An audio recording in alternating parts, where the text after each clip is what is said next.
hapa katika kipindi cha Zilzala Viwanjani. Mimi naitwa Ahmed Bahaj.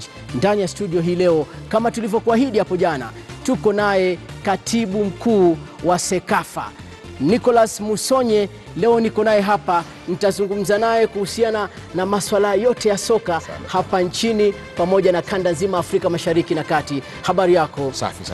Wewe ni mtu ambaye una tajriba, umekuwa kwa muda mrefu katika soka hapa nchini Kenya, lakini juzi tu umezungumza ukisema kwamba siku hizi bwana hakuna tena ushabiki.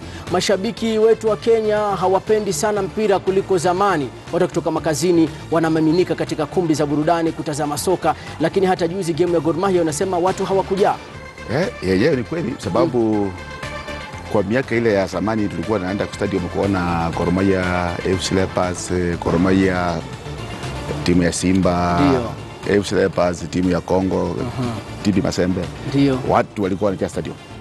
Lakini juzi mechi kati ya Gor Mahia na Zamalek, ndio kuna watu. Na tena tukapata ushindi mkubwa. Mechi juzi ya mashemeji ya FC na Gor Mahia, kuna watu. Na mimi na repeat. Naam. Hii mpira yenu ya Arsenal, hii ya Manchester City, ligi za Ulaya ndio zinaharibu mpira ya Afrika. Je, ni kwa sababu ya kwamba sababu watu wetu wameenda gambling, watu wetu wameenda mpira ya ngambo, wanaua yao wenyewe. Kwa nini waue mpira wa hapa? Inaonekana labda pia kuna kasoro fulani ambayo leo tutaizungumzia. Hakuna kasoro. Ukienda Tanzania, uende Egypt, naam, uende Kongo, timu zao zikicheza uwanja umejaa. Lakini sisi wa Kenya tumeenda hii saa yote watu wako kwa hii, wanajaribu kuangalia mechi zile ngarambe za unasikia mtu huko Shinyalu, huko ndani huko undani, naam, amejua sababu Arsenal imeshindwa. Okay. Na hii FC ikipigwa hapa kwa mabao 3 hapana kinyonga. Kwa ikicheza hapa ishindwe, huwezi sikia mtu amejinyonga huko Homa Bay. Lakini unasikia mtu amejinyonga huko Shinyalu, Kolomani, Homa Bay, undani huko kwa sababu ya Arsenal.